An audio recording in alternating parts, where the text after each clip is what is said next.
Welcome to On the Chain. This is Jeff here from co-host Chip. What is going on, everybody? What's going on, Chip? Not I'm much, Jeff. like every other podcaster, Podcasters that don't know how to use the mic, they're always like, right? that's in front of their face. Right, due to Like all this. the video issues that we're having right here. Apparently, I the know. software updated, so now I've It's weird, shrunk right? down a little bit. But hey, welcome back to On the Chain. This morning, XRP community is on fire. You know why, Chip? Because Ripple CTO David Schwartz dropped a bomb Mm. and said that he's actually done over at Ripple. But then I read an article, and we'll get into that. Now, here's the big one. I've seen this coming up way too many times. I've seen too many articles referencing this. XRP, the world's reserve currency. Man, the narrative is just spinning out of control. So we gotta talk about that. I want to get into that. We're gonna break it down. What did Schwartz actually say? What is going on with this XRP as a reserve currency? Yeah. Now, how about the RLUSD stablecoins that could actually reshape global finance? Then we have to deep dive even further into the chaos. I say Mm. chaos spreading across Europe at a rapid pace, man. It's on fire. It's crypto meets geopolitics, and this one is going to get intense. So get your coffee, or if you're somewhere else, grab your pint, your scotch, your vodka. I don't know what it is, but we're going to dive in head first into the shallow end for maximum impact. That's right. Let's go. Welcome to On the Chain. Welcome, everybody, to On the Okay. Chain. We are finally live. My God, we had technical issues. Always a technical glitch here and there. And Jeff had a weird camera update. And it just, man, Super weird did camera. so many weird things. And this is how it happens sometimes. But drop where you're coming in from. What part of the world are you coming in from today? Gosh, this might be our latest start ever, 8:35. My We're gonna gosh, start at 9 wow. a.m. at this point. Holy cow. At We're some at the point, bottom of the hour, so now we got to roll the music. We're not the bottom of the half of the show though. But anyway, I'm gonna have to pop out of here for a little bit. I got a contractor coming to the house, so Contract. if on time, if not on time, then well, you know how that works. You know how that works. So And the we were good thing is, and we were the threatened. YouTube pod just went out. Oh yeah, sorry. Visual Vendetta was going to go to watch Alex Cobb. I was like, dude, you can go do that at your own peril, man. It's your own peril. Jeez, take the whole watch it crash, man. Bunch of slackers. XRP to 21 is the new one. The new XRP will win the SEC case. Yeah, it's just too much, man. London's in town. Okay, we can talk about London today. Bowfinger slackers. Yeah, super slacks. We start around 8-ish. Ish. Well, That's that's the. I don't. Is 8:30 even 8-ish? It's Not anymore. closer to 9-ish. You know, it's like when you're 30, you're like, I'm 30. But when you're like the day you turn 35 and that next day you're then closer to 40 and you're like, oh yeah, this is kind of how we started the show. It was 8:30 something means we're closer to 9. But that happens sometimes, guys. What are you gonna do? People on the podcast are like, I don't care about this. I'm just listening to the podcast. They We want to have hear more listeners. politics and geopolitics. They want to know why the XRP is going to be the reserve currency, according to some of those YouTube fanboys God. out there making writing articles and making podcasts. And they're talking about narratives from like 20. Yeah, when Brad Garlinghouse came out and said, you know, we talked about in 2017, 2018, he was talking about Swift, and he was talking about the fact that it wasn't necessarily that everyone's like they're going to replace Swift, and every time Swift would come out with like an update, like, hey, we're using this blockchain, we're doing this or that. I see. Oh, every XRP is never going to go well. It's they're not going to make it. They're not going to replace Swift. Come on, man. You guys got to be smarter than that. I'm not here. I'm talking about the people. Meanwhile, there's no shortage of willing people to watch these channels that are filled with all the FUD, and it's just too much, man. It's too much at all. Too Jim much. D says, I have my reservations about the notion of XRP becoming a global reserve currency. A bridge is just a place for the trolls to apply for a passage tax. There you go. Well, it's a bunch of garbage. It doesn't even sound plausible. And at any time when it was said, Jeff, it's just the whole thing is just mystery. It wasn't plausible 5 years ago. It wasn't plausible 4 years ago. It definitely isn't plausible now. And that's a big part of the problem. You see it over and over. And the biggest issue when you read through these articles, and we have a couple of them, is that people read into things and invent their own outcome, based on what's said. And it's very interesting because David Schwartz has been interviewed, others have been interviewed, and there's a recent one. I think we have the article, lined up on this one, but specifically they're saying that he indirectly references that XRP will become the reserve currency. I'm like, how do you indirectly reference that it's going to be the reserve currency when it doesn't? I think it's the first article that we even have up there. It's kind of crazy. And he doesn't even say that. He doesn't even reference that XRP is going to be the reserve currency. It's just a bunch of wishful thinking. It's just somebody hopeful, reading into something, making up a narrative so they could say boom on their X post, or somebody on their YouTube can comment on it and be like, boom, see, I told you. He indirectly says it, but there's nowhere in here that he indirectly says it. Well, No that's place. that's the whole thing when you have a FUD headline. He indirectly said it. You know what I indirectly said, Jeff? I indirectly said that Kamala Harris might be president. I indirectly said it, which means I didn't say it at all, which I never said it. But it's just like these people they're insane. That's And right. when I have to listen to some of these channels too. Like I have to listen to some of these people. It is really good entertainment. Like the imaginations are just run wild. It's crazy stuff. But you're connecting dots that don't exist. Connecting imaginary dots is not going to get you any closer to reality. And I get some of it. But in the beginning I thought that maybe people are they're just trying to get clicks and stuff. But I actually think they believe it. That's the weird thing. It's like maybe in the beginning it was like, let me put something preposterous out there and Right. see if anyone's interested. And then I think they start, there's an old phrase, you can't believe your own bullshit, but a lot of us do. That's what happens. We're human. But, when you start believing too much in your own BS, it's a bad thing. It's That's a right. bad thing. It's Yeah. a bad thing. So Well, Jim D's squirrel- right. President of what? The Funny Farm District? Yeah. Should come out with a series of insane asylums. Remember, it's so funny. I remember hearing my great grandfather passed at 99, almost short shy of his 100th birthday.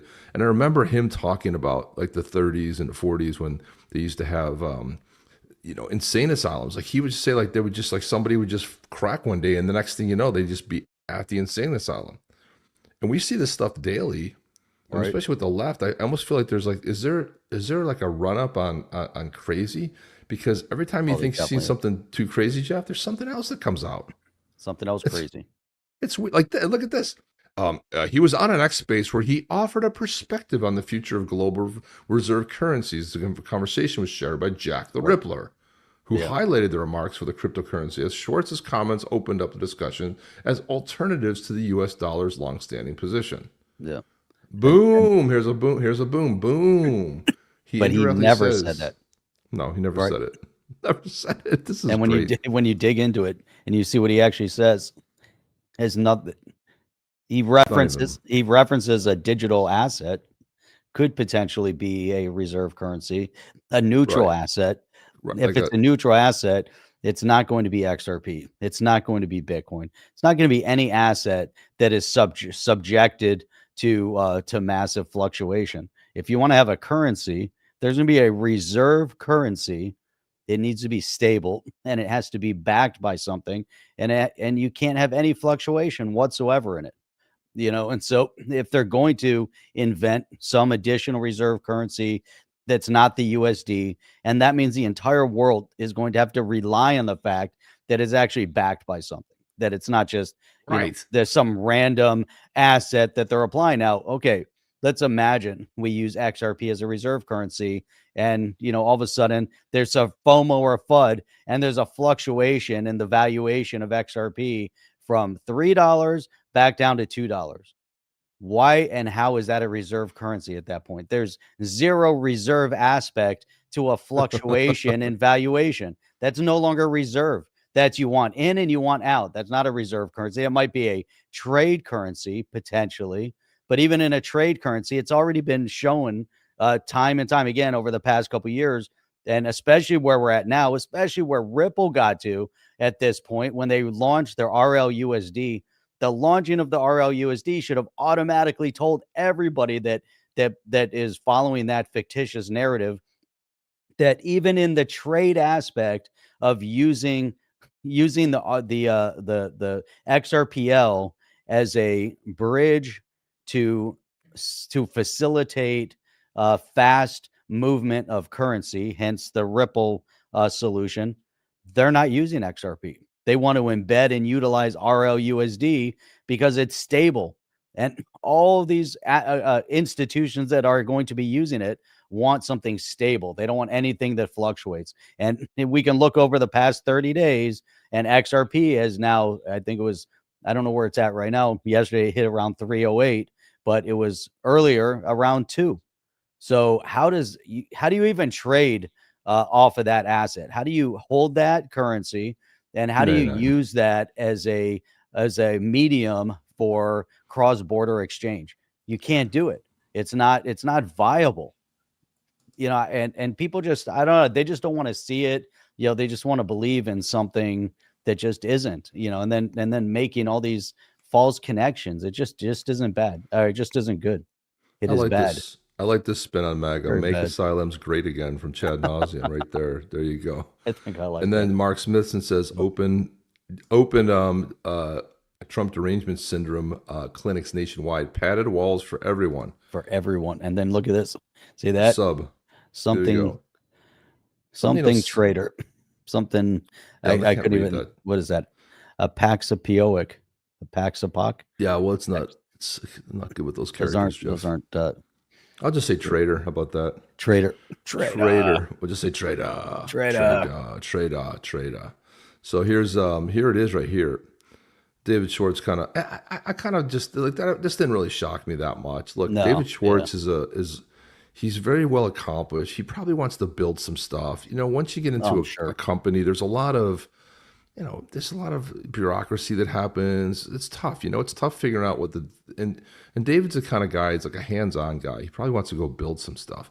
So he says, he put out this post on X that said, as it happens in one's life, I've been taking stock of my last 40 years. That also happens when you get older. I start taking stock. That's a bad place to do. You start taking stock and go, geez, I wonder if I would have done this 40 years ago. It's like, how different would my life have been, right? It's like, he said, it's been a wild ride. I've gone for consulting for the NSA, not Satoshi, to watching the early stages of Bitcoin. Then I met Arthur, Jed, Chris, and I worked on coding the XRP ledger. Now I've spent more than 13 years at Ripple. It's a pretty good tenure, man. I can't begin to explain the depth of my gratitude for this company, people who work here, the community that surrounds XRPL. It's been one of the greatest honors and experiences of my life, second only to my amazing family. Good thing you put that in there. You never hear the end of that one. Yeah, I can imagine you miss out on that. The time has come for me to step back from my day-to-day duties as Ripple Chief Tech Officer at the end of this year. I'm really looking forward to spending more time with the kids and grandkids and going back to the hobbies I set aside. Be warned, though, I'm not going away. Yeah. Wow. He's got to be close to 60. I mean, it's not a stretch. True. But warned, I'm not going away from the XRP community. You haven't seen the last of me now or ever. The last few months, I've been tinkering on the side, spinning up my own XRPL node and publishing its output data, researching other use cases for XRP besides what Ripple focused on, hint, hint, and more. Then I truly enjoy this part, getting my hands dirty, talking to builders, coding for the pure love of it, and I'm really excited to get back to that. More to come in this very soon. What happens is you're a builder, you're a coder, and you enjoy it. Then you get put into a CTO role. Now you have to oversee the coders. Now it's bureaucracy, file reports, status things, how are things going? What went from stage to commit. All this stuff happens, and you're like, you get away from what you love. So, but he says, getting back to gratitude to Brad and Monica, leaders who have been here nearly as long as I have. The very soul of Ripple itself, to Chris, who took a huge leap of faith and never wavered, to Arthur, who had the big ideas every time we needed them, to Ripple X team, ledger developers, community members, builders, and everyone else. It's been an honor in the trenches with you all. Thank you for everything you've done for the XRPL. I have total confidence in the next generation of leaders and builders, including Dennis Jarosz, Ripple's SVP of engineering. This sounds like a hat tip right here. This might be your next CTO. Yep. Does it sound like that to you, Jeff? Yeah. It's like no one knows this guy. It's like wink, wink, and I'm gonna call out this dude that no one's ever heard of before. So when he becomes the CTO, you won't be, oh, who the hell is this guy, Janice Jones? Exactly. Yeah, where'd they bring that guy from? Oh, well, here he is, winking a nod. That doesn't mean that's the guy, but this guy is somebody significant. He's putting praise on many others to name in the XRP community who carry the torch. Right. I'll still be at, in and out of Ripple office as CTO Emeritus. And as of my last task at Ripple, Chris asked me to join Ripple's board of directors to continue supporting the company's mission. Yep, that's a big accept. I look forward to the rest of you at the XRP community. Jeff, this is the greatest honor of your life. You get $250,000 a year at minimum. You show up to 4 board meetings, right? Yep. And they go, how you doing? You're like, I'm good. Anything you want to suggest? Nah, I got nothing today.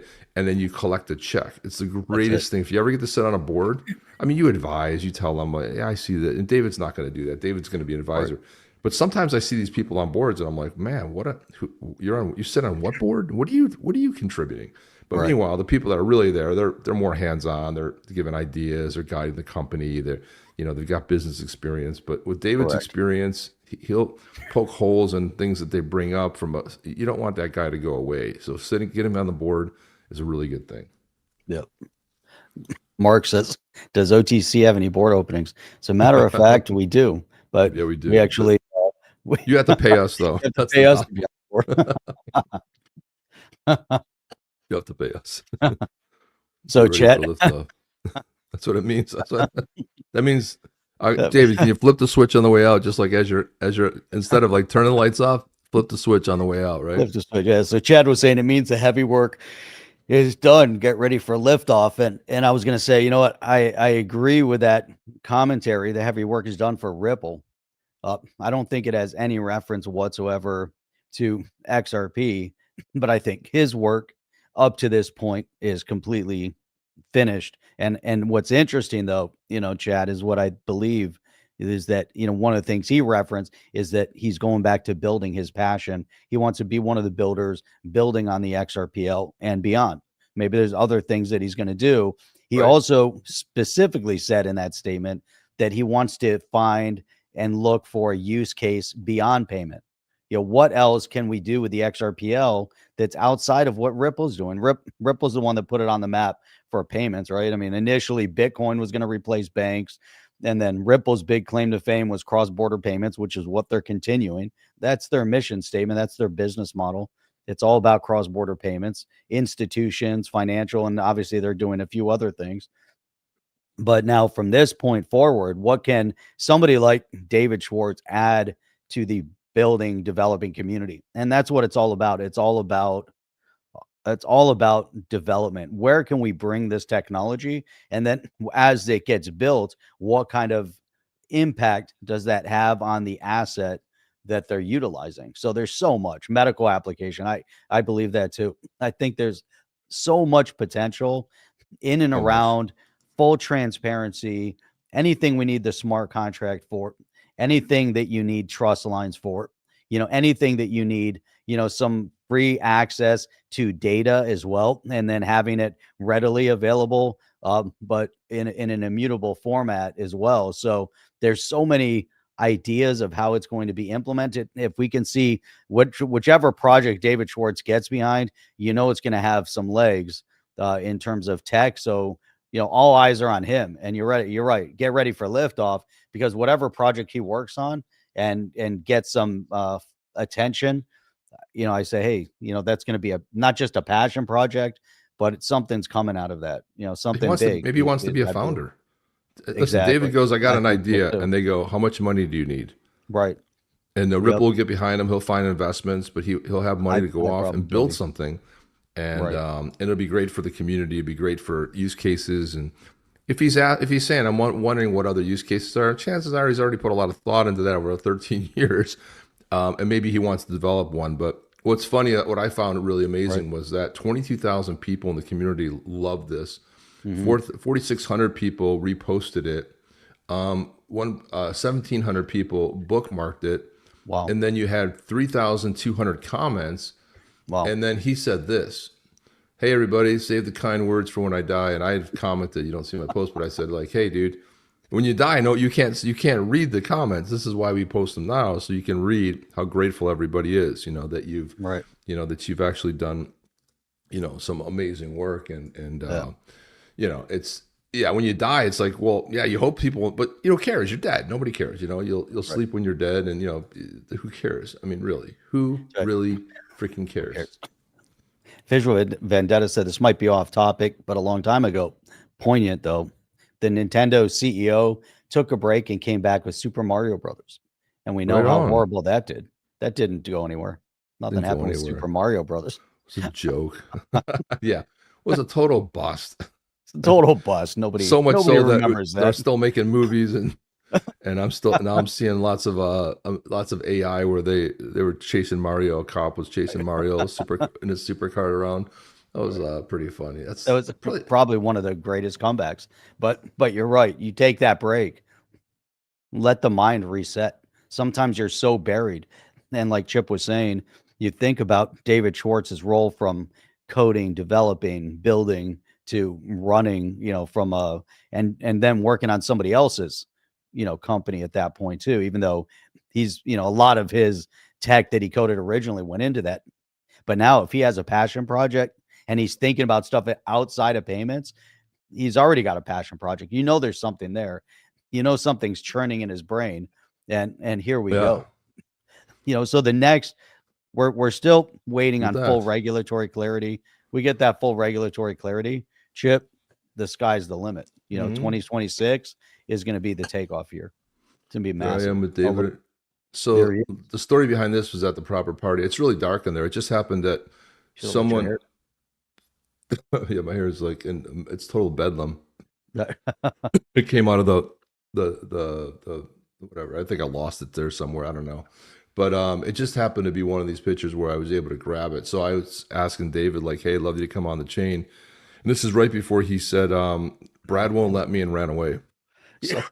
So he said, Brad won't let him. How many times does that happen? So I was like, okay. Looking forward to what comes next for you. Thank you for being such an innovator, everything you contributed. I meant to say XRPL, but I wrote it fast. Of the XRPL, Ripple, and the broader community, your vision and effort have a lasting mark. Godspeed on your next chapter. And there it is. And this dude's like, dude, I'm in the picture. And this guy's like, what are you taking pictures of me for? Right. This guy's like, I don't know what I'm doing here. I don't know. That was the proper party. That was the only chance I had to have a little small, tiny conversation with him. But people, mid something. He's pretty tall too. I'm like 6'3". He's like, he's right there, man. So he's, if you want to know how tall, he's a tall dude, and he's a good dude. He's lighthearted. He's very funny in person. I overheard him talking to some other people. He's a very funny guy. You see him being real serious, but he's a real personable guy, and really was thrilled to have at least have met him, which was really kind of a fun thing. Yeah. Jeff, so Ripple, let me run this by you, Jeff. I got to get your honest opinion on this. Look at this. So Ripple is partnering with UC Berkeley on the launch of its new Center for Digital Assets. Let me ask you the next question. What could possibly go wrong with the most woke institution on the planet? Please tell me, what could possibly go wrong here? Hopefully nothing. Hopefully nothing. Hopefully nothing. More monkey business. I don't need digital ID cards. The police already has my fingerprints. Well, good. There you go. So they basically funded this thing. They've let me see. Here it is. So a $1.3 million gift from Ripple launches the new Berkeley Center for Digital Assets. That's who they can give the money to. They can give it to like Berkeley and again, not to all these other builders that have been out there. No. 1.3 million has gone to the Berkeley Center for Digital Assets. Why Berkeley though? I mean, maybe there's other centers for digital assets. I never saw Berkeley as a tech-oriented institution. Well, I think did Chris Larson go there? On that? It must be someone's alma mater. It's got digital content has been part of our human experience and economic system for decades. That money's gone, dude. Say goodbye. That money's gone. It's gone. It's spent on anything but tech. It's been part of our economic system for decades. Did anyone see that money? It was laying around here somewhere. I don't know what happened to it. Nope.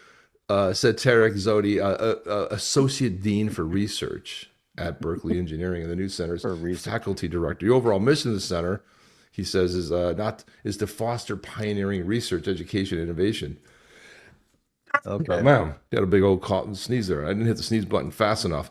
Broader digital asset technology landscape, research at the blah, blah, blah, and diverse and small assets and technical advances, la, la, la, la, la. Who knows what Then this you talked is? about the XRPL for a minute. And it's gone. And that's See you it. later. Thank you very much. There you Thanks go. for playing. Appreciate Thanks for the it. money. And this was interesting to see, Nick Bergelis, who was really one of the most popular. He was always out in front. He was one of the engineers over at Ripple, and he left a while ago. He left. No one really knew what he was going to do, but he was just announced as the Algorand's chief tech officer.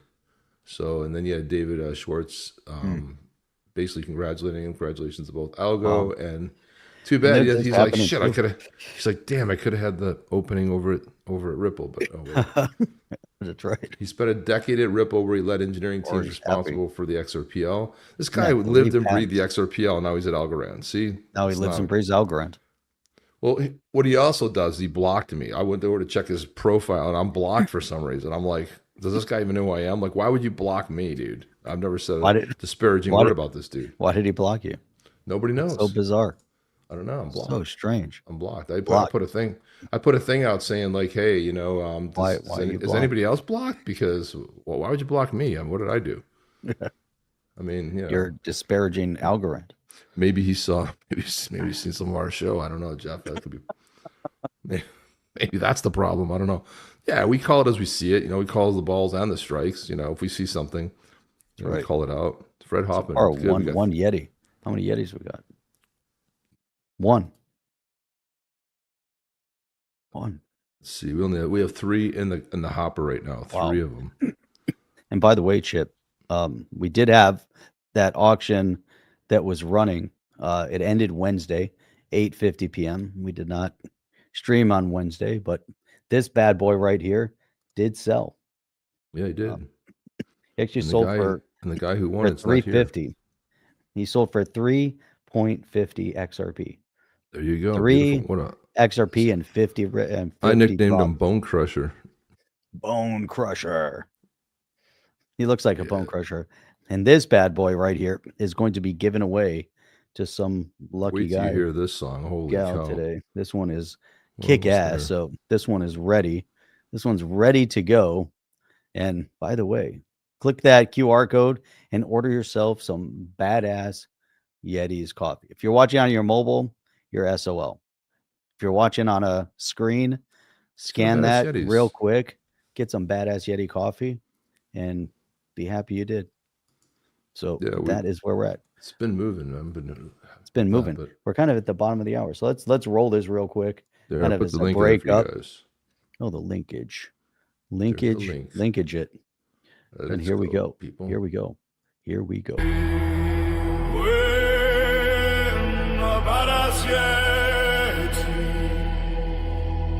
From the white tribe, the fire burns. Your key, the Zaman wallet. Your fate on the chain.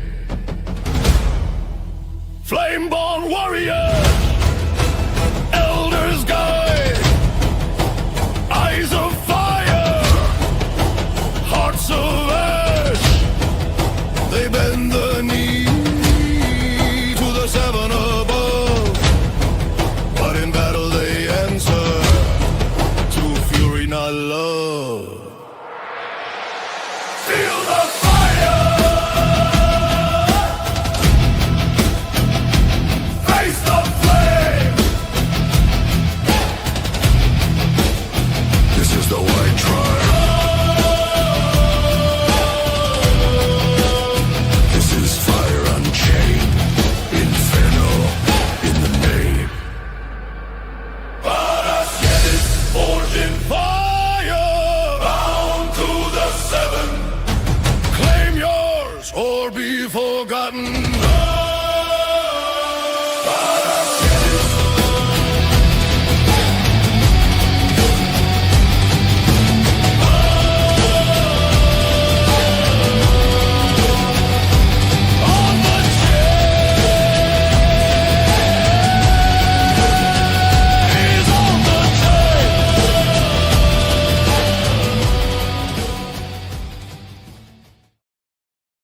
That was On the badass right there. chain. More monkey business wants to know if the Yetis have digital ID. He needs to know so he can get one right. No, not in Yeti land. No, there's no digital IDs there. You just need you just better make sure you're armed with something because it could get rough. Could get into a scuffle. Fred Hoffman says he loves badass coffee. Love my badass coffee. Love Hell badass yeah. coffee too. Mike Marath says, hey, drinking the last bit of badass Yeti's coffee now. I need more. You always need more. That's always a good thing. Board approved. Jim, See that? He says, yeah. Board approved. Oh, good. I'm glad that Smithson. Thank you, Mark. First chair of the board there. More monkey business. You need digital IDs to fly internationally with your Yetis. What? Ah, that's true. What? Hell yeah. That's true. Barry is his name. Barry Hot. Very hot. I love it. Barry. Don't worry. Barry. It arrives on a dinghy. It arrives on a dinghy. Holy cow. The white tribe, good. They don't go by names. So even though they have the elders, they have 7 elders, but none of them have names. Whereas the blue tribe, they're a little bit more freedom loving and they have names. And obviously we know that these guys, but this is a badass fire Yeti. And he goes by Barry, apparently. His name is Barry. Barry, the fire very Yeti. hot. Very hot, man. He's very hot. He's very, very hot.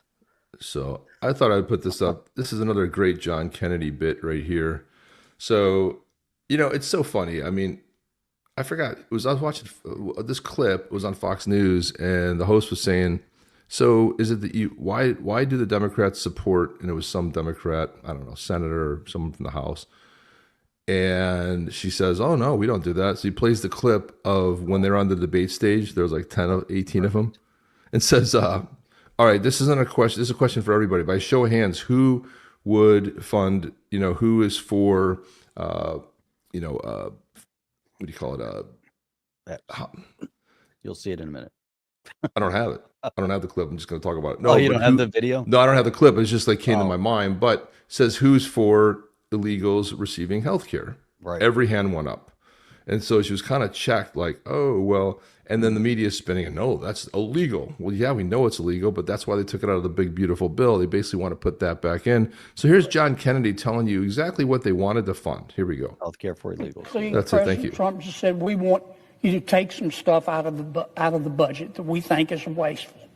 And we did. And that upset the Congresswoman. She's entitled to be upset if she wants to. But that really upset the socialist wing of the party. And so we took out, and here's what they want us to put back in. We found that under President Biden, they were spending $3 million for circumcisions and vasectomies in Zambia. We took that out. Good. The Congresswoman says, we're going to shut down government till you put that back in. We found $500,000 of American taxpayer money for electric buses in Rwanda. We found $3.6 million for pastry cooking classes and dance focus groups for male prostitutes in Haiti. What? I kid you not. I'm not making this up. It was in the budget under President Biden. We took it out. Congresswoman Ocasio-Cortez in the socialist wing, the loon wing of the Democratic Party, says we're going to shut down government until you put it back in. I'll just read you a few more that we took out. They are demanding we put back in. $6 million for media organizations for the Palestinians. $833,000 for transgender people in Nepal. $300,000 for a pride parade. Wait a minute, Jeff. Are there any transgenders in Nepal? Really? I don't think so. In Lesotho. $882,000 for social media and mentorship in Serbia. Yeah. $4.2 million. We took it out. The Congresswoman and the socialist wing of their party says we've got to put that back in for the open government. $4.2 million for lesbian, gay, bisexual, transgender, queer, and intersex people in the Western Balkans and Uganda. I could spend the rest of the afternoon here. We took all that out. It upset Congresswoman Ocasio-Cortez. It upset the socialist wing of her party. And now that wing of her party and the Congresswoman are threatening all other Democrats and saying, you've got to shut that government down until we get what we want. And part of what they want is to add this kind of stuff back into the bill. And that's what this fight is all about. Amazing, Jeff. We know what's really brilliant about this whole thing? Because if they kept it open, they would have lost, right? Because they would have caved. The fact that they shut it down, the polls, as this goes on, are not good for the Democrats. But the best part of it is Trump had an executive order that basically said that if the government gets shut down for 61 days, he can basically fire 700,000 plus people. No, just fire them, gone forever. This is brilliant. So now you're going to be able to trim the fat, get rid of these people for good. Sure, they'll file something. Every time it goes up to the Supreme Court, they lose. Now, they know they're going to lose. They know they don't have a leg to stand on, but it delays that. And what they're trying to do with shutting the government down is hoping, because ICE will not get paid, the workers won't get paid, so the guard won't get paid. But as long as they show up for work, they'll get all their back pay when it does go into effect. So they're hoping that maybe that'll slow them down. Maybe they'll keep more of their voters in the country. Maybe by some weird reason. Maybe. That's what they're hoping for. They know all the stuff they do. They know it's not going to go through. They know it's not going. They know it's going to be overturned. But it just slows it down. Things are moving super fast, and all of a sudden it kind of hits a little bit of a slow pace, and that's what they're trying to do, Jeff. This is a joke. Just an absolute joke. But I'll tell you what, the best thing that ever came out of this is the memes around a dollar store Obama and Chuck Schumer. This is the greatest thing ever that I've ever seen. Is like, these memes are so fantastic. And you've seen them all, right? When they're talking, they put the sombreros with the music playing in the background. Well, there's just a whole bunch. Like, every day my feed is flooded with this, and it's become a mockery. And look at this. So this was from a real interview. Now they dressed up Schumer, but he was asked a direct question. He pretended like he couldn't hear. Like, I'm sorry, what? But look at this. So they kind of doctored this up a little bit. Schumer shutdown. What do you say about that name?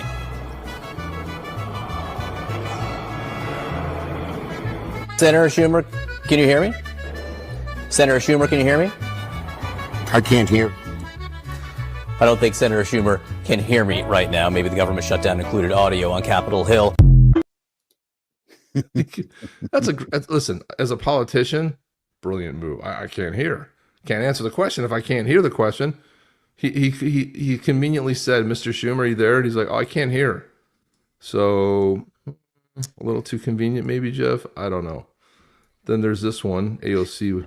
And there's that video. Play that one, but just want to post this up and then we'll talk about it after. But Visual Vendetta was saying, hey, Jeff and Chip, with all the protests against ICE deportations going on throughout the major cities, do you think we are in the beginnings of a civil war?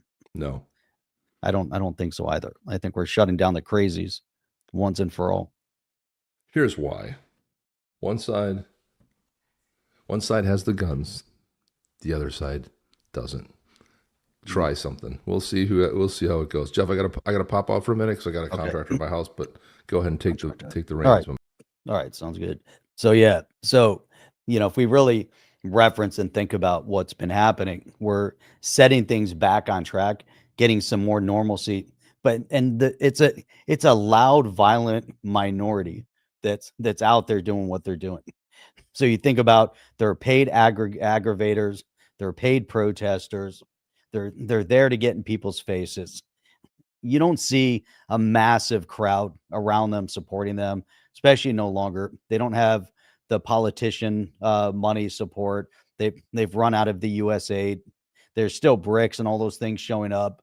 But what's now happened with the federal government getting involved and basically saying, you want to continue this, you're done. We're putting federal resources on the ground that are going to completely end any type of potential uprising. Now, the accountability doesn't begin and end with these crazies on the ground. The accountability goes to the mayors. The accountability goes to the chief of police. The accountability can go all the way to the governor. So vice, everybody in that echelon of decision making, that's where the accountability goes. So from a federal narrative, my perspective, are we on the brink of civil war in this country? No, I think we've put an end to that. These people are done. I mean, they can keep trying to wage what they want, but they need to be pushed back into the shadows where they belong.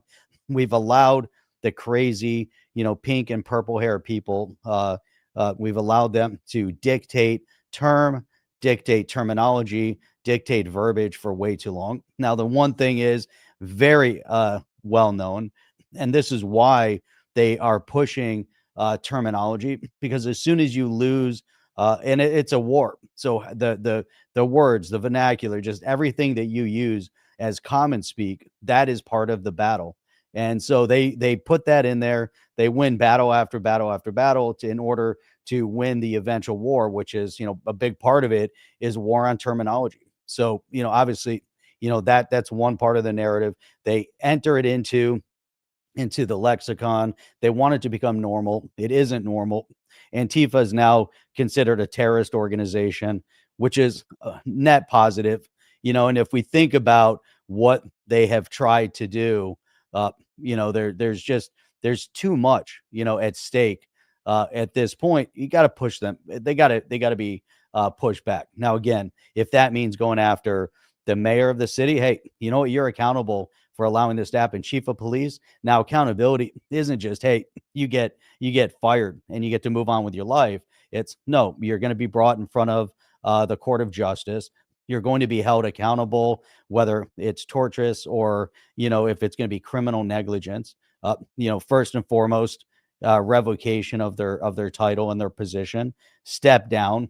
You don't get to resign with any type of flair. You step down, and you're going to end up in jail, or you're going to pay massive financial restitutions to the city. Now, and that's the direction it has to go. Now you can say, well, as an elected official, do they make the right decision bad? No. The elected official's purpose is to protect the citizenry. As soon as the elected official chooses crazies, chooses illegals, chooses criminal activity over the safety and security of the populace, that person is now a part of that criminal entity.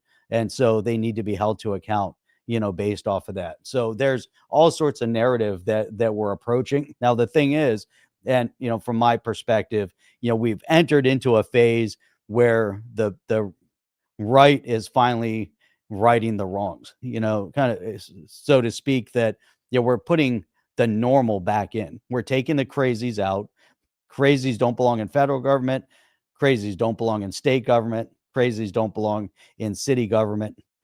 And now we also see where it's at. Is it happening in Florida? Do we have these crazy Antifa type in the state of Florida? No, they don't exist here. We're not going to allow them to exist here. They can't even set foot. They tried their protests years ago. They were shut down before they could even blink an eye. They went downtown Fort Lauderdale. They tried to gather on the main drag of Las Olas in the main park on Las Olas Boulevard.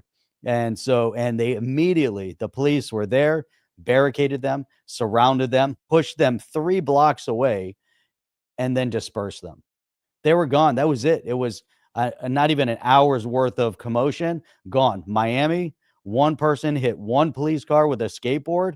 The entire protest shut down. You never heard from them again. Another protest tried to go up on I-95. I-95 is a death trap and deadly to begin with when you're in your car. Forget about if you want to walk up onto I-95.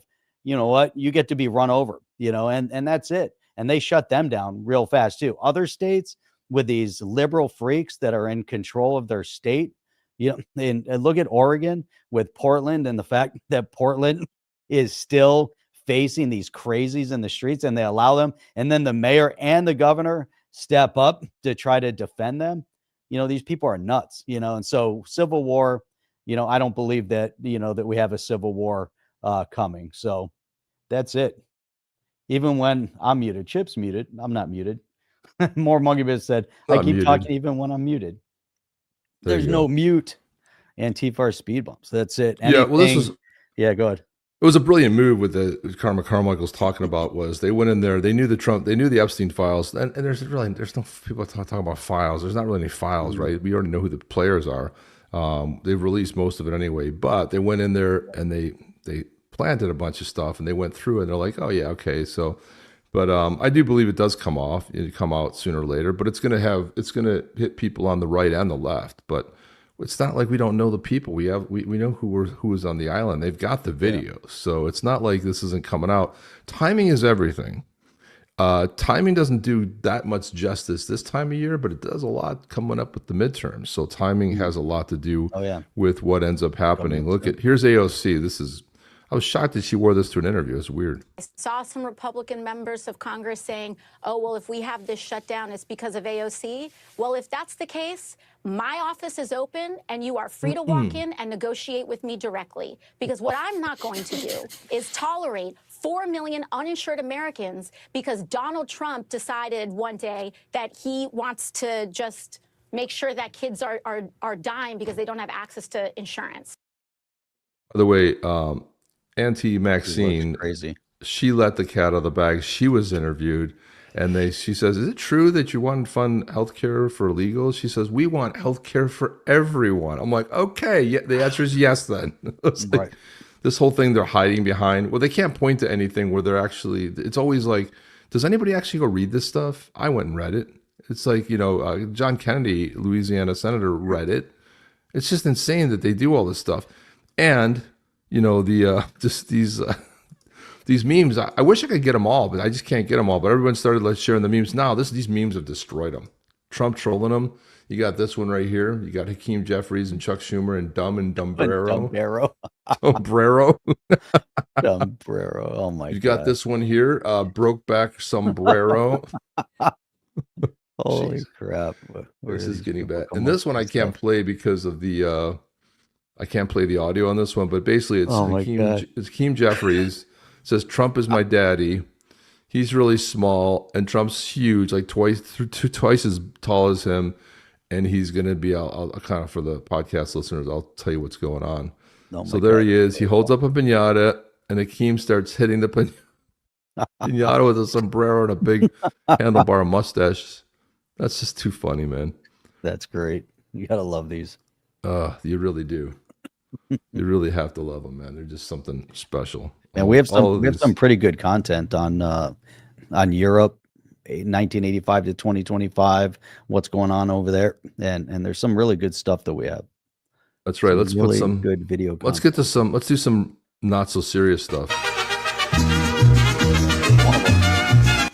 And there they are, the maracas, the big sombreros. They're having a blast right there. You gotta love that.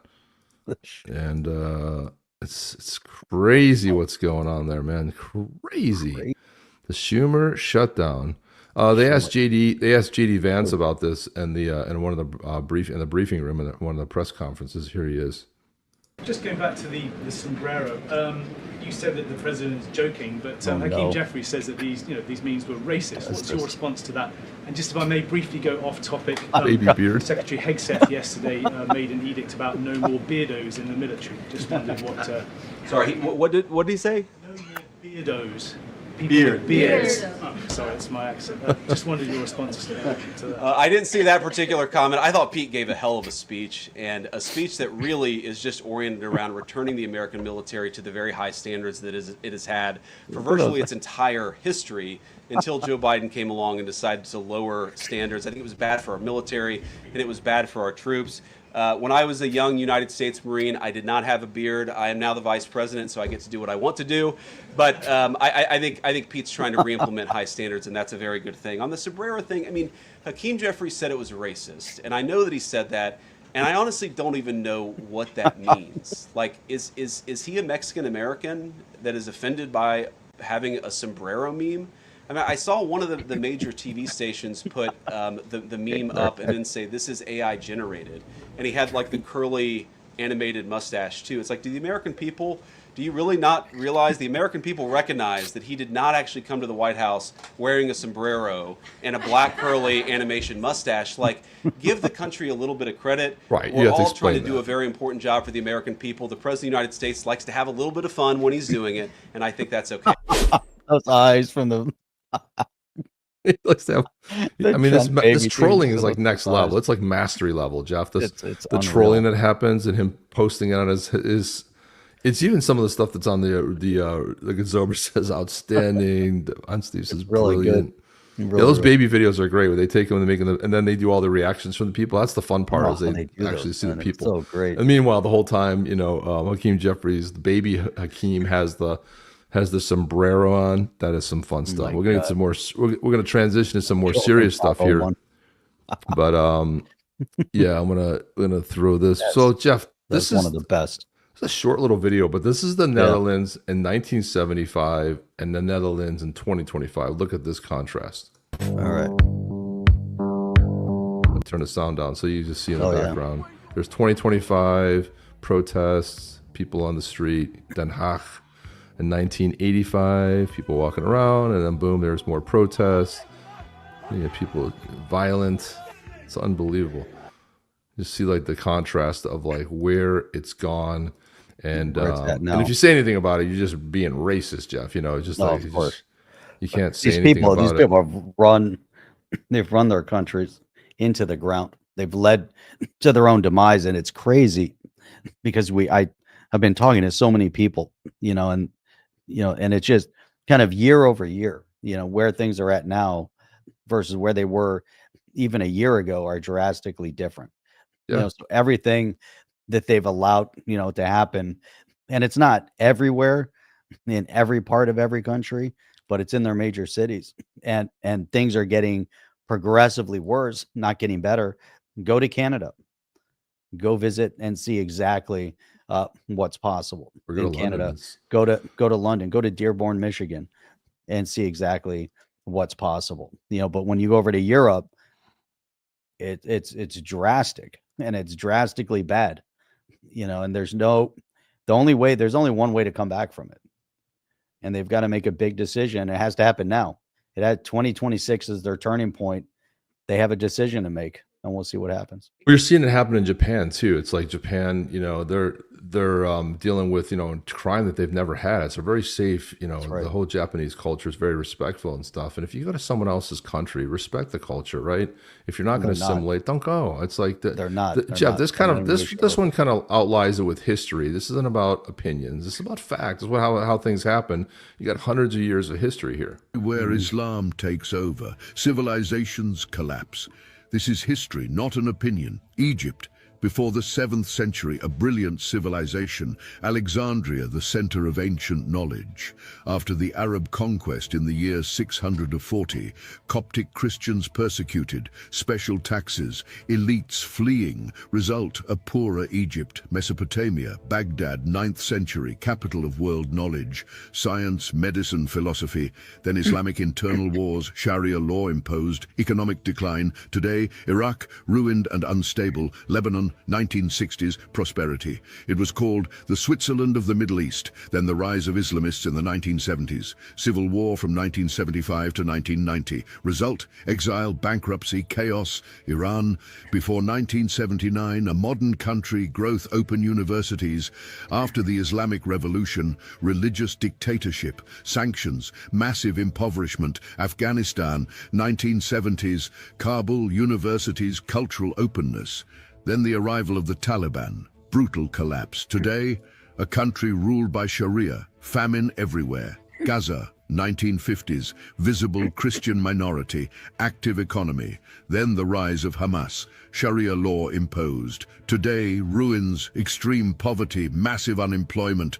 Always the same story, conquest, Sharia oppression, and everywhere, collapse. Egypt, Iraq, Lebanon, Iran, Afghanistan, Gaza, different countries, always the same result. Everywhere political Islam takes power, civilization disappears. Everywhere, political Islam took power.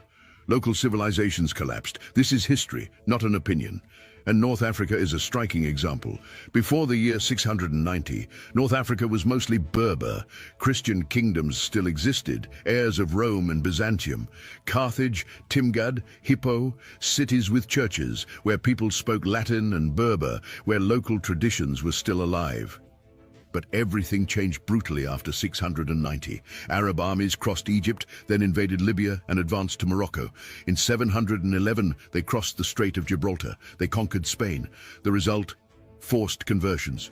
Christianity disappeared, indigenous Judaism declined, whole populations were Islamized and Arabized. The Berbers, a free people, resisted. They fought back, they rebelled. But against military and religious domination, most was subdued. Their language declined, their writing almost vanished, their original identity was erased. Look at Tunisia. Carthage, once a Christian and Roman center, was destroyed in 698. Its churches were torn down, replaced by mosques. In Algeria and Morocco, Berber kingdoms were absorbed into the caliphate. The Arabic language was imposed, local customs were suppressed. Every uprising was crushed in blood. From Morocco, armies crossed the sea in 711. They occupied almost the whole Iberian Peninsula. For 8 centuries, Spain lived under Islamic rule. Only a few Christian kingdoms in the north survived, in constant resistance. Everywhere the same pattern: conquest, Islamization, Arabization, ancient cultures erased, peoples transformed by force. Even today, North Africa still carries the mark of those conquests. The Berbers reduced to a minority, their ancient languages almost gone, and much of their history erased. There you have it. There you have it. There's a great question coming in from XRP Ranger right here, and I wanted to kind of enlighten you guys a little bit. This is a really good question. Can you share the link to that video? Absolutely, we do. After every show, go to onthechain.io. I will copy and paste this right into there. Go on there. If you guys scroll down right here, right to there, it says join the OTC family. Put your name and your email in there. We don't spam you guys. We don't sell lists. What we do is after every show, we simply and you can go on there and you can look at that. So once the show's over, we also post it on our website. So you can come in here, you can see, you can listen all the different podcast places that it's, get your favorite. And you can also watch the show here on YouTube, put the winner, whoever won the Badass Yeti here. But you have all of the articles that we talk about, every single one of them, all the videos, everything gets posted here. This also gets sent as an email. So if you missed the show, you can kind of see what we talked about. But a lot of the times people see a cool video or something, they want to share it online. So that's how you do it, XRP Ranger.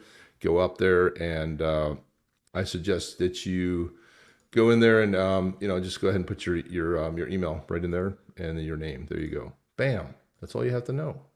And then you can also check it here too. If you 2 shows ago, you can go in here and you can see yep, there's all the stuff. There's the podcast, the winner, and all of the things we talk about.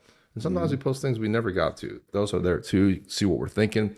But that's a really good question. So I appreciate the question. And there's your answer. Everything will be there. Yeah, everything will be there. And along the lines of that, here's something else, Jeff. Check this out. These are 3 hands you'd ever want joined unless death is your final wish. And that is Marxism, Islamism, and globalism. The 3 kisses of death. And they're coming together. They're coming together right now. They are coming together. So you've got what it looks like with Muslims and Christian countries, and then what it looks like with Christian and Muslim countries. And it's funny that there are no Christians really anymore. They've all been killed or slaughtered. What's happened in Nigeria, you've got close to 500,000 Christians slayed, killed. I saw a priest just crying out, come help us. They're slaughtering us. I mean, and there's no words. Nobody's talking about it. You're sitting. Nobody cares. Nobody cares about that. Nobody cares if Christians are killed. They also don't care what's happening in Africa because, we don't live in Africa, so screw that. They don't. There's no. Yeah, it's a bad look, man. I love this one from Dinesh D'Souza said, Palestinians are no more indigenous to Gaza than they are to Dearborn, Michigan. Gaza was Philistine territory. The Philistines were sea peoples from Europe. They're not Semites. They're not Arabs. Arabs colonized and infiltrated the region and now claim to be its original inhabitants. That's the most succinct way I've heard it put. It doesn't get any more succinct and accurate than that. And this is what people don't do the research. They don't know history. I don't think they teach it in school, but they don't even teach it in high school. They don't even teach it in college. They don't want to learn history. They don't want to learn history. They don't want to go back and look at, over time, what's occurred, what's actually happened. And we can go 2,000 years. I mean, if you want to go back 2000, we can go more than 2000 years. Let's Right. go, historically, biblically, and we can connect all the dots, for more than 2000 years. So there's been uprisings, there's been revolts, there's been conquest, conquest of territory. Nothing's new, and we've seen the ups and the downs. But at the end of the day, if you want to try to make claim historically to a region that you're not historically connected to at all, then it's strictly about the conquest, and that's all it is. And if you think, and it's amazing to me that people want to single out what's happening in Gaza with a terrorist entity that is dictating how its own people, move, and what Yeah, they for did post October 7th. It's a terrorist entity that occupies a territory that's built 400 miles of tunnel underneath, more than the square mileage of tunnels under New York City. So you think about the sheer magnitude of that, and then you have all these leftist globalist Europeans and others that want to support them, and they keep trying to arm them, and they want to prop up that government and that regime.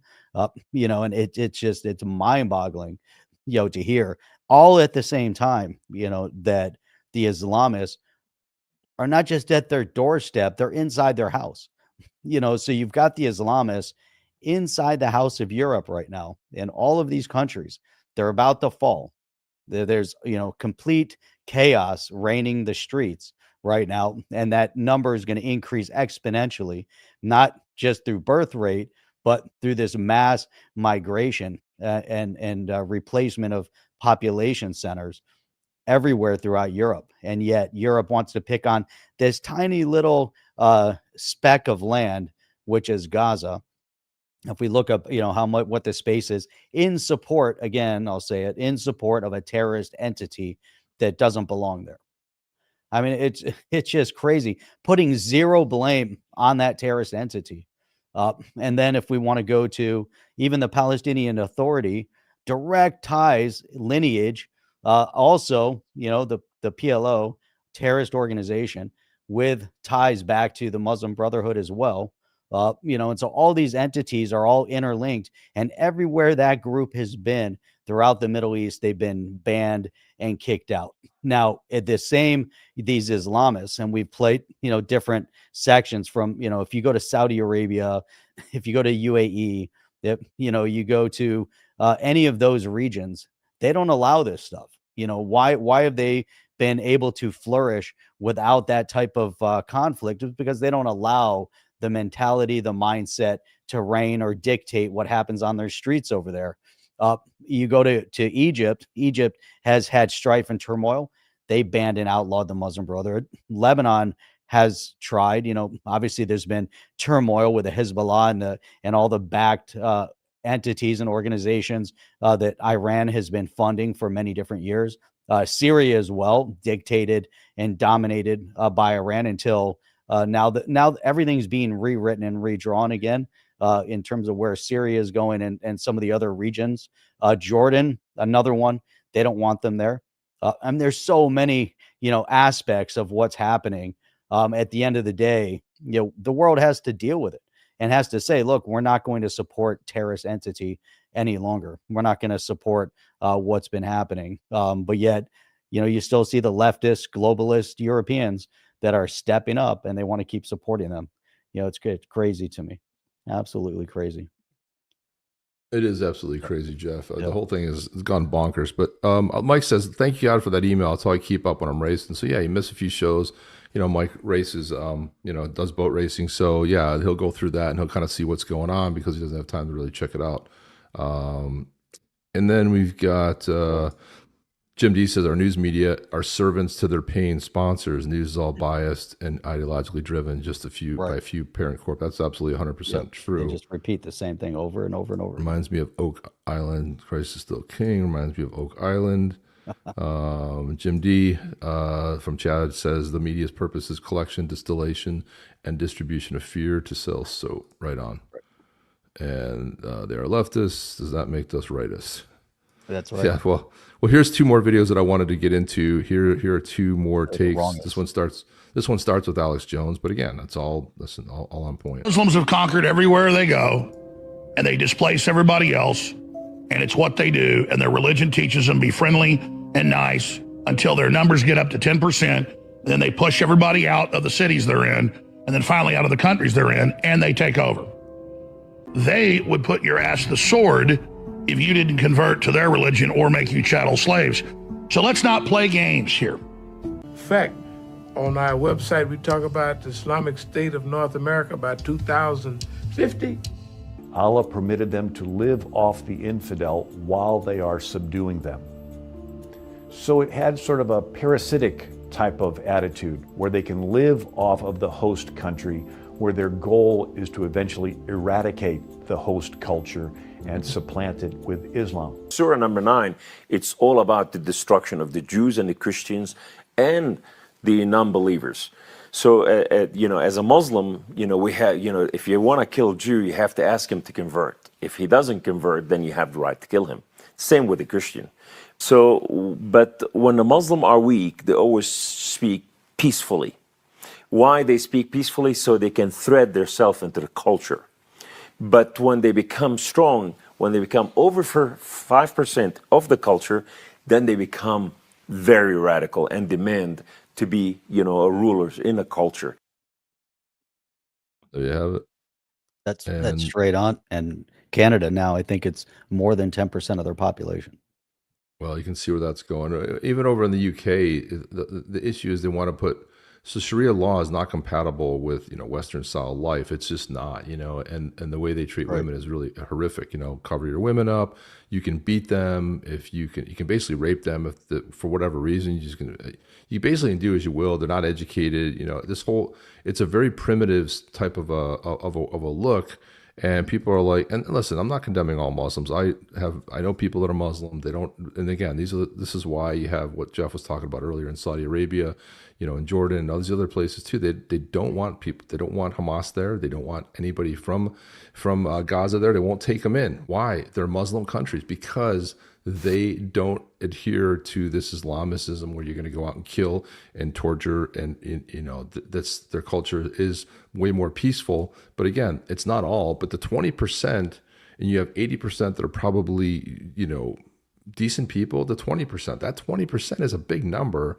And the problem is those 80% don't really ever say anything. They're not outspoken because they too will die by the sword. You can't even criticize or say like, hey, I don't believe in this, or look, you could take a contrary point if you read the Quran saying yes, but you're going to go too. So that's why you never see the 80% speaking out against the 20%. Here's another look right here. Remember, some years ago, Pope Benedict XVI, 2 popes back, he made an address in Germany, at Regensburg in Germany, where he caused tremendous anger and outrage among Muslims worldwide and sparked riots because he quoted a 14th century Roman emperor, Manuel II Palaeologos, saying there's nothing Muhammad brought but what is evil and inhuman.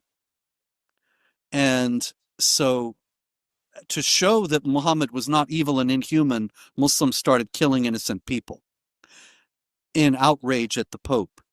And so 100 Muslim scholars wrote to the Pope, and they offered dialogue and said, let's build bridges and talk.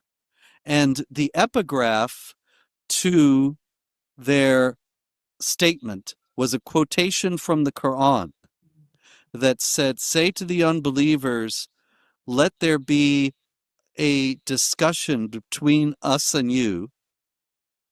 And that was basically where it stopped. And so it looked like it was an invitation to dialogue. Mm-hmm.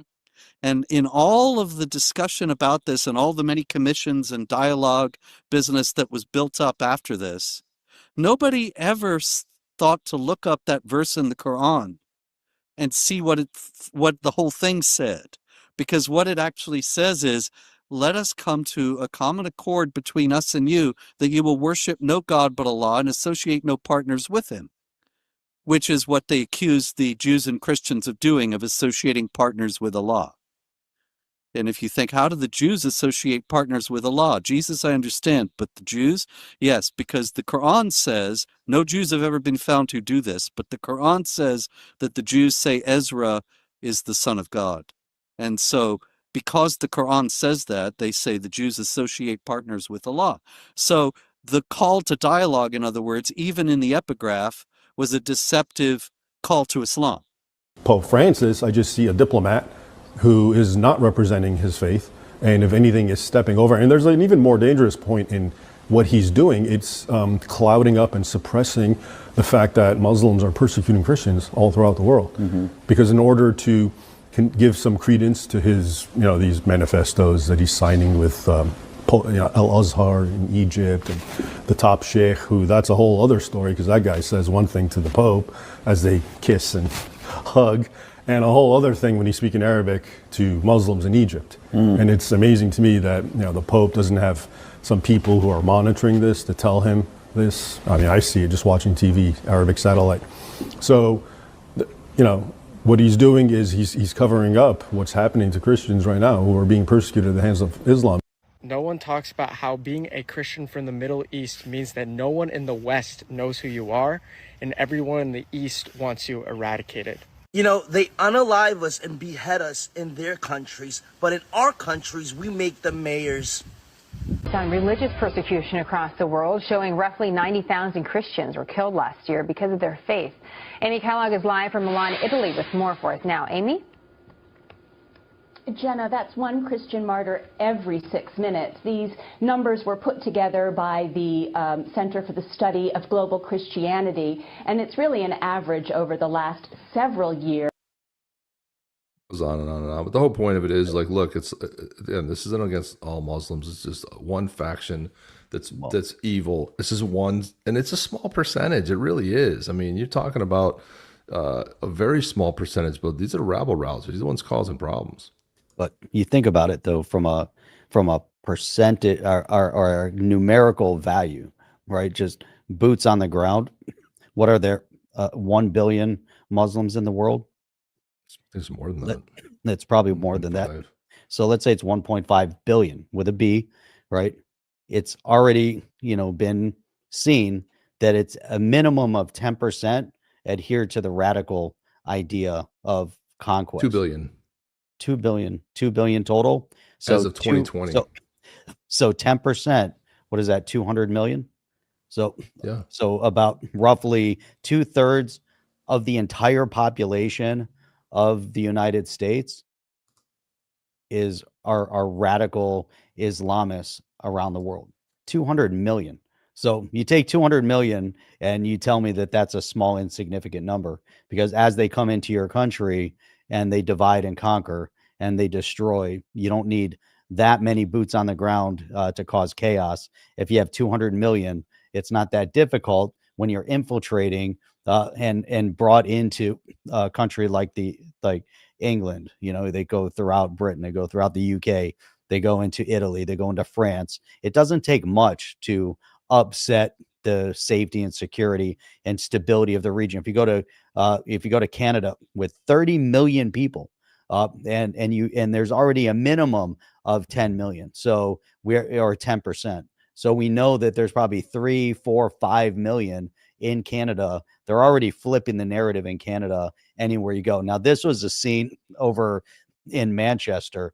Now, consider that the other night was the holiest night in the Jewish religion for Yom Kippur, and Jews all around the world were fasting, and it was like kind of the last testament of forgiveness, and starting out the new year. And what happened is that an Islamist decided that he was going to go and ram into some Jews that were walking in front of the synagogue and then go on a stabbing spree. And so there were 2 for sure killed. There were 3 that ended up in the hospital. They arrested 2 other guys. That guy was shot by police on the scene. Immediately post that, there was a protest erupted by the terrorist sympathizers protesting supposedly in favor of the Palestinians. But these are terrorist sympathizers that decided they were going to have a protest after the death and murder of Jews in Manchester. So this tells you everything that you need to know. They could give a shit about their country. It's all about death, destruction, Jews and Christians. watch your back, because this is exactly what happens.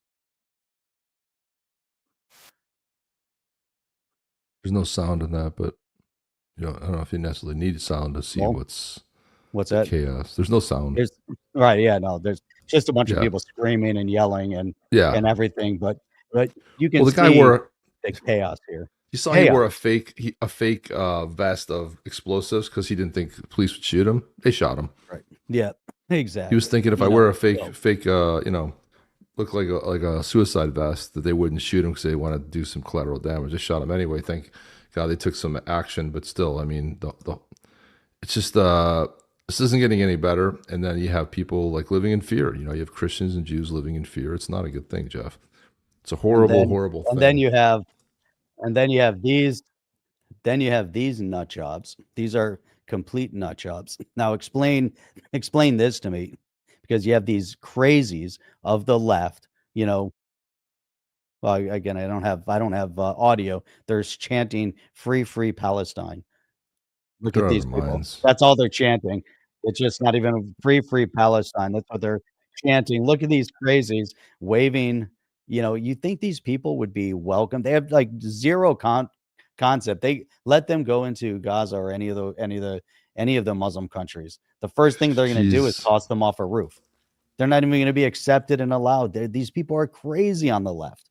They're crazy. There's just zero sanity left with these people. It amazes me. It really does. Yeah. Well, look at this, Jeff. This is a pro-Palestinian guy who was crawling up a statue to defame it, but he took a little bit of a spill here, Jeff. Look at this. I'm not going to play the audio because I can't. But here he is. He's climbing up. He's on the shoulders of somebody as he attempts to pull up. Oh yeah. He does a little slippage. Does a little bit of slippage here. So he's trying to pull himself up. He's almost up to that next level. He goes to reach up and, well, he made a bad calculation and boom, he's done. He's out. Probably knocked himself out. Who knows? I mean, that did not look good at all. That did not look good at all. It was not a good, I mean, holy cow. If he landed on his head, could have broke his neck. Who knows? But, don't climb up with statues. Those whose history is full of destruction, what else can they do except destroy the history of others? They hate everything that man's created in the hard work. Someone says, I'd love to boycott Palestinian products, but their only invention is their history. Jeez. Wow. Holy cow. That's but, crazy. Nobody else talks about this stuff. All you hear is more, fabrication of lies and this stuff. Like, does any, before you used to go to a library, you pull out some books, some history books.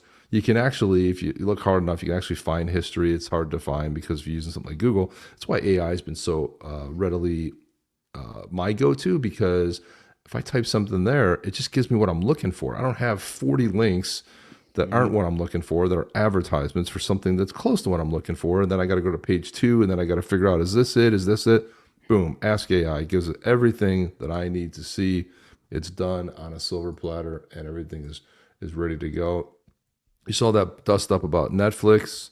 Netflix is you had Elon Musk going on a tirade saying like, "Hey, we got to ban Netflix," because they're showing stuff to kids, Jeff, that it's not stuff you should be showing to kids, right? I mean, it's not you have this Becky Weiss who's an outspoken lesbian, has some words for Netflix. Listen to this. Just real fast, since it's going around right now, if you allow your children to watch children's shows with pro-LGBTQ messaging, you are not being a rock star all-inclusive ally. You are grooming them. And I say that as someone who looks like this. My son is not allowed to watch anything with pro-LGBTQ messaging in it. Well, gee, Becky, why is that? Aren't you gay? Super duper yes, but to teach a child that they can be gay, lesbian, bi, pan, yada yada yada is to imply that children are sexual beings, capable of having an orientation. Let that simmer for a second. Why would a child need to consider their orientation? Furthermore, why would adults want to create and promote shows to help 7-year-olds establish their orientation? No, you got it wrong. It's to teach inclusivity. Negative, dum-dum. It is not age-appropriate education. There are precisely 0 reasons why a 7-year-old should ask themselves the question, am I gay? So if someone calls you homophobic because you do not allow your children to watch shows with pro-LGBTQ messaging, please just keep in mind that I look like this, and it is not allowed in my house. I am like low-key a little homophobic though. Actually really funny. Her message, she pops up on my feed all the time, but it's like, she's like, and this is how a lot of people from this community feel. Like, listen, man, it's all about when you get to be 18 years old. Yes, okay, but kids think a lot of things. I thought you think you're going to be whatever, and you're convinced of it. Well, somebody can convince you of anything. It's like you can't. These kids, and look at this right here. This is awesome, Jeff. Netflix will now just pump septic waste straight into your living room. So just pump. Of course, that's the Babylon Bee. They never miss, but as they sit there. Hey, Chip, this also goes back, the big question was, will there be civil war? But this is coming right from the White House. So we had there was a reporter that was not just harassed, but assaulted in Portland. And so the White House responded immediately yesterday. And so Portland, and potentially, more cities like it will lose all federal funding. Screw them. Just last night, we saw an extremely troubling incident where conservative journalist Nick Sorter was captured on video being taken into custody by the Portland police after he was ambushed by Antifa and was defending himself from these assaults. But instead of arresting these violent mob members night after night after night who are ravaging this community, the police arrested a journalist who was there trying to document the chaos, and everyone in this room should be extremely concerned about that. The Department of Justice spoke with that journalist this morning, and they will be launching a full investigation into his arrest. This incident is part of a troubling trend in Portland where left-wing mobs believe they get to decide who can visit and live in their city. It is not their city. It is the American people's city, and President Trump is going to restore that. I just spoke with the president about this, and he has directed his team here at the White House to begin reviewing aid that can potentially be cut in Portland. We will not fund states that allow anarchy. There will also be an additional surge of federal resources to Portland immediately, including enhanced CBP and ICE resources. Law and order will prevail, and President Trump will make sure of it. With that, I'll take. And there you go. And that's how it works. That's how it works. 'Cause I saw that Nick Sorter thing. He was basically they came and they just started surrounding him. He was like just fighting back, but he was moving back the whole time. He was taking swings but moving back, and then they arrested him. Then you had the Antifa just basically laughing at him, saying stuff to him. Not a word. So this is where you have the police that are complicit in this. Look at over what's happening in the UK. You've got the police that are absolutely 100% complicit. I mean, how could you be a cop and arrest somebody for a meme? I'm sorry, man. Your society is collapsing if that's what you think that's where you are in the world. It's a sad state of affairs. Katie Hopkins, who is a British comedian, who she spends a lot of time on this side of the pond too. She's over here, she's over there, but they wanted to arrest her. They told her to keep her mouth shut. They're not going to arrest someone like her. It would just bring a lot of bad news. But here she is on. I'll let her talk about it. But this is good, Jeff. Check this out. Can I just take a moment to have a little word of appreciation for the men surrounding President Donald J. Trump? I mean, nothing against the gays, because I love them. I have an army of gay men who turn up to my stand-up comedy nights, and you know how much I love a sturdy lesbian. Do you know how excited I am that Claire Balding has been named as one of the icons for Holland Cooper? I love me a sturdy lesbian, but Trump has surrounded himself with real men, and I just want to give a shout out, really, to straight men out there. Because the director of ICE, Tom Hooman, Pete Hegseth, the Secretary for War, Bobby, for that matter, I just argue that they're doing a lot of heavy lifting in many Republican ladies' marriages right now. You know what I mean, ladies? I'm so proud because, like I say, not against the gays. And all the pretend straight gays, for example, Macron, or Zelensky, or Keir Starmer, or Michael Gove, or it seems like Trudeau, every leader, actually, ever, who's always been a closet gay but pretended to be married to some poor bint who's never had decent sex in her life. But finally we have a cabinet of really big men. And honestly, I can watch Fox News these days with the sound off. I just watch the boys, imagine them naked, dressed in nothing but a MAGA hat, and save that memory for when I need it later. Anyway, cheers, Prez. Great selection you made. It's too much. That's great. She's funny. She's usually from Batshit Bonkers Britain. It's like her that's great. Yeah, so it's time to give away this Yeti, boys and girls. But before we do that, everybody's been posting all kinds of funny memes. This is kind of weird. Look at here's Maxine Waters. Look at that. She even wears a sombrero and a mustache too, Jeff. Look at that. It's crazy. I actually made one of I gotta find it, but I made one of Elizabeth Warren. I said, yeah, we all know what's going on. And put her in a sombrero and a mustache. Mm-hmm. So I can find that. Oh my God, let's do this, man. Let's get this up on screen here. Share the screen. Let's do the Yetis. Oh wait, Yeti. Gotta play the song one more time. Play the song, dude. It's a banger. Oh my God, here we go. Wow. Here we Let's go, guys. Type in Yeti. Guys. Type in Yeti. Type Yeti. Y-E-T-I. Got 14. Let's get to 20, people. Let's go. 20. Here we go.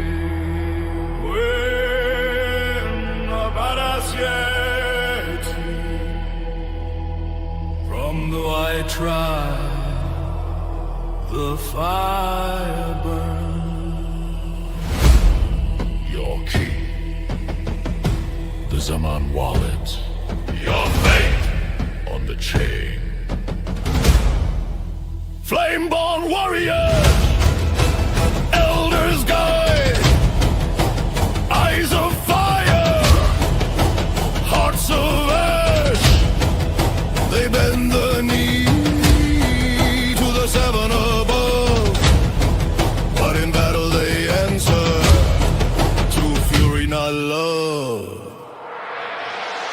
Feel the fire! Face the flame!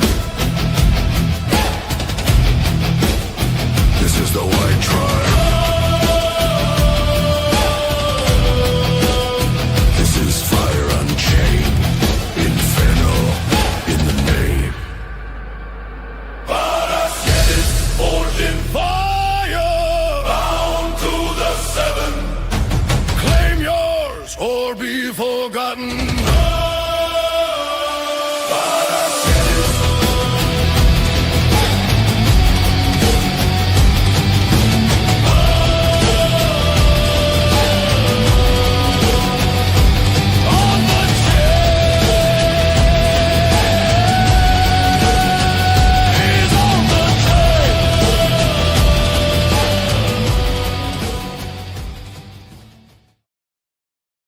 Is on the chain. That's a headbanger, man. I love that. That's fantastic. Crypto Whelp's already on it, man. He's already got his license. He's already got his wallet ready. Crypto Whelp is the one that won the auction the other night on that Bone Crusher. Kicked ass on. It's a good name for a Yeti 2 Bone Crusher. He's been renamed as Barry. Barry, yeah. So there you go. There you have it, man. He's all in. Bone Crusher. This is Barry. Yeah. That's Barry. Barry.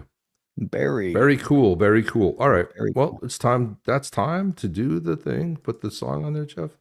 Badass Shitties. Badass. Oh, shoot. I almost forgot about the song. Badass Shitties. Yeah, excellent. There we go. All right. Badass Shitties. Okay, let's see who's going to win it. Let's go, people. Get ready. You need, the drill. Zaman wallet ready. Say I'm here. And then we need that and your X handle. Let's go. Yeah. We're gonna win. Who's it gonna be? On the chain. Boom. Mark Smithson wins it today. Boom. Mark get the win. Smithson, Mark Smithson, board member. Can board members win this, Joe? They're on the board. I don't know, but you can also pass it along. All right, Mark. Big win. Congrats, my man. Play it forward. Pay it forward to Devon Steve. There we go. Devon Steve. Guess what? He did. Said pay it forward. He did not say there play it forward. And Devon said that he met Katie last year, going to a show this year, It got canceled by the council, of course. Can't have anybody talk openly. Council of Appropriation. So there you go. Let's go. Pay it forward to Devon, Steve Devon. We're going to need your wallet, my man. We need your wallet. We know you're here because we just saw this comment right there that you met Katie Bad Hopkins. as Yeti. So we need that on the chain. Bad as Yeti. Fred Hoffman says, congrats. Lots of congrats. Now you got to congratulate the right person. Now it's Devon Steve. Devon Steve. Devon likes his. Oh, that's Levon. Sorry, wrong one. I didn't even get to see my name. Rigged. Well, you don't always. The name doesn't always come up. It just cycles through some. Rigged. But if you typed it in there, your name is there. We deleted your name. Devon, where's your? You gotta say I'm here, man. We need to hear you're here. Just got to pay it forward. Come on. Devon Steve, I hope you didn't bail out of here. No, he might be here. I got to open YouTube. There's a little bit of a delay. That's part of the problem. It's like a 25-second delay, but you need to hear from Devon Steve. Guys, we need to hear from him. So you're still here. I need to know that you're here, my man. I don't see him. I do see him. He gave a thumbs up. No. Yes. He gave a thumbs up. I do see the thumbs up. Now the question. Oh, there it is, right there. Yeah, so he's getting his wallet ready. There we go. Now I see his wallet. Good job. Wallet captured. Now we just need your X so we can give you a quick shout out. But here we go. I'm going to transfer this bad boy over to you. It's Badass Yeti number 521 of the White Tribe from Clan Fire Yetis. The guy's badass. He is absolutely badass. And what we're going to do is actually mint it so that we can also give it away later. Takes a little while. That's beautiful. All right, so you're sending it off to as always, Jeff. Sometimes I'll find something. Now, I don't think any of this is true, but this is what's great about AI is you can make up stories, and who knows, maybe it is true. I just thought it was so weird and AI video and gone. That's part of truth. Sorry, I sent it. It's gone. Submitted successfully. That is how efficient the XRPL is. There you have it. We are changing worlds, changing lives, moving product, just like that, moving money. We did it live here. That was real world utility. Instant. Wait till the auction Wednesday. We're going to list the auction. Again, we're going to have another auction that runs Wednesday. Real world utility utilizing NFT and the XRPL. Nobody else is doing that live. No one's doing that. Nobody's doing it live. And then here we go with this last video. Then we are getting out of here, guys, and having a great weekend. Here we go. Passes smelly gas? Congratulations. In the Middle Ages, she would have been one of the most desired women. Back then, people believed that female farts were a sacred form of purification. Healers even called it the breath of virtue, a holy gas that protected the household. The most respected husbands were those who proudly embraced the spiritual power of their wives. After dinner, a loud, stinky fart could drive away disease, bad energy, and even nosy visitors. Stories say that before marriage, some women had to prove their purity by farting in front of older women. If the smell was strong enough to make someone faint, it was a sign the bride was ready. Ridiculous. Come on. Those who held it in, out of fear of being rude, were seen as hiding impurities in their soul. Give me a break. In some villages, it was believed that a bride's gas brought prosperity and fertility. Sure. Today, this may seem strange or embarrassing. Because it is. But in the Middle Ages, it was celebrated. And if your wife could clear an entire room, well, your home was truly protected. I don't know. Come on, that is the weirdest stuff ever, man. Come up with stuff like that. Oh my god! I don't know who the hell brought that up. Oh, it's ridiculous. Something ridiculous found. If it can clear the entire, house, then that's not a good sign, dude. History is rewritten by the flatulent. Right on. Yeah, it's just great. You make up all this stuff, do this AI video, make up these things. Doesn't matter. Yeah, it makes for good entertainment, but I'm like, risky? No. Is it risky? Is it risky? Apparently, it is risky to clear very a room. Risky. Yeah, it's risky. Very risky. That's all we have, guys. We'll see you guys on the next one. We're out of here, Jeff. Anything before we go? Tomorrow night, 8 p.m. Eastern Standard Time. Be there or be forgotten. Make sure you're there. Sunday, 8 p.m. Eastern Standard Time. We will be giving away another Badass Yeti, but better than that, we're going to cover some really epic content. We're going to get into the crypto. We're going to get into the geopolitics, because you only hear it here. Try to bring somebody, bring a friend, share it often, share it loud. There you go. Right. Yep. Badass Yeti Coffee. Tell your neighbors, .com. tell your friends, share the good news. We'll see you guys on the next one. Chip and Chuff. Oh. Are you down with OTC? Please like, subscribe, and click the bell to be notified when the next video drops.